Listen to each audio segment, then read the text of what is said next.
What happens when the son of a former president witnesses injustice in the one place every kid expects to feel safe? School? This is the untold story of Barron Trump, a quiet teenager who stood up against prejudice, sparked change, and found himself in a moment that even his father couldn't ignore. You won't believe how this all unfolded. Don't miss a single detail of this powerful story. Hit that like button, share your thoughts in the comments, and subscribe for more stories that challenge the way we see the world.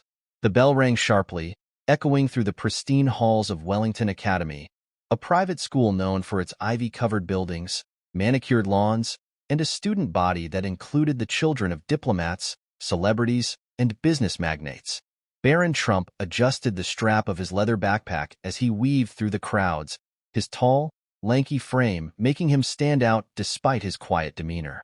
The hallways were alive with the usual cacophony, locker doors slamming, laughter ringing out, and snippets of conversations overlapping.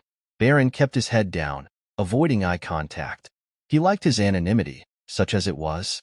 Being the son of a former president meant whispers followed him like a shadow, but he'd learned to tune them out. As he reached his locker, a sharp laugh caught his attention. He turned slightly, just enough to see a cluster of boys gathered near the end of the hallway.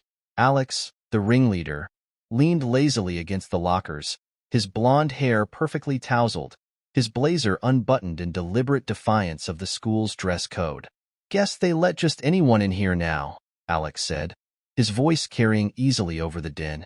His audience chuckled obediently. Jamal stood in the center of their attention, gripping his books tightly. He was a wiry boy with deep brown skin and intelligent eyes that now flitted nervously between his tormentors. His uniform was impeccable, his tie perfectly knotted, but it did little to shield him from the barbs being thrown his way. Barron's jaw tightened. Jamal didn't respond, his silence a shield against their cruelty. Barron had seen this happen before.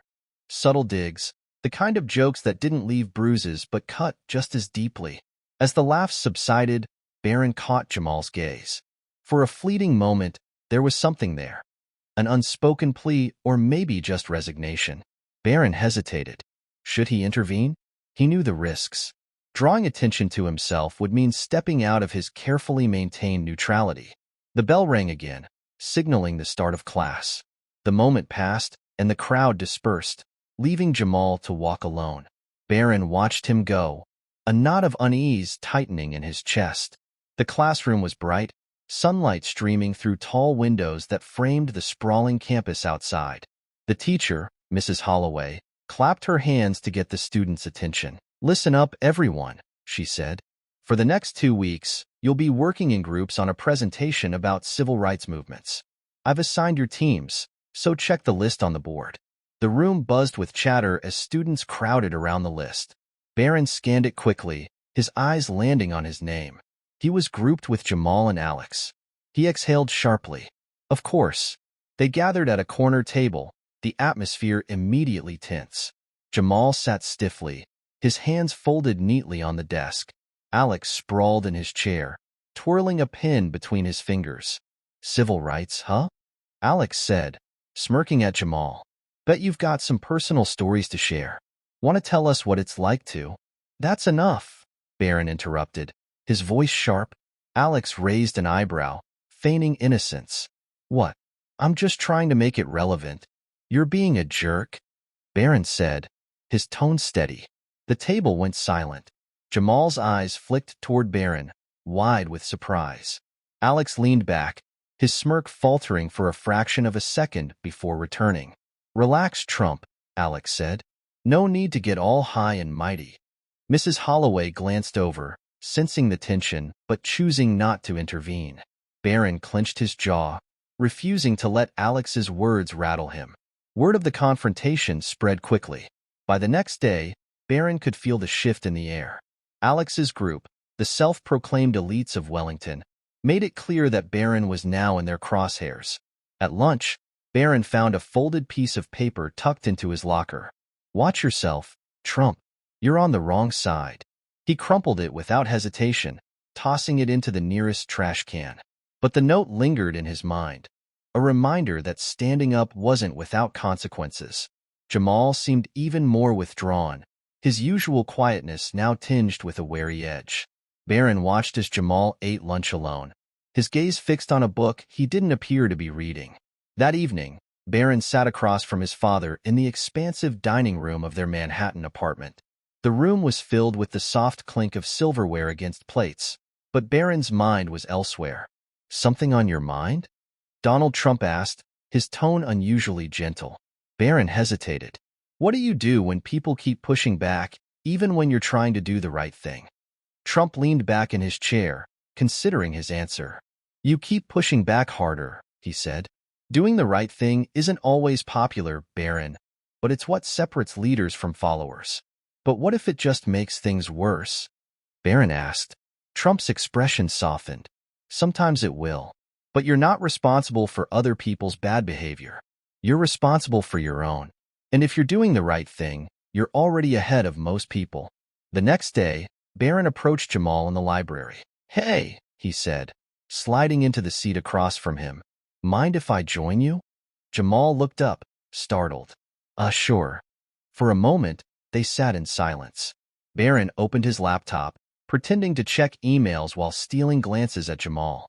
"Look," Barron finally said, "about the other day. I'm sorry you have to deal with that kind of crap." Jamal's shoulders stiffened. "It's not your fault," he said quietly. "I know," Barron said, "but it's still wrong." Jamal hesitated, then nodded. "Thanks." As they talked, the initial awkwardness began to fade. They discovered shared interests. Jamal was a basketball fan, just like Barron, and they bonded over their favorite teams. By the end of the lunch period, Jamal was smiling, and Barron felt a flicker of satisfaction. The group project became a turning point.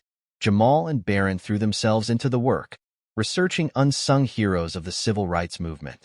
They worked late into the evenings, bouncing ideas off each other and perfecting their presentation. On the day of the presentation, the classroom was packed.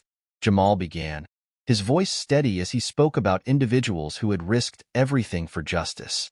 Barron followed, tying their struggles to modern-day issues.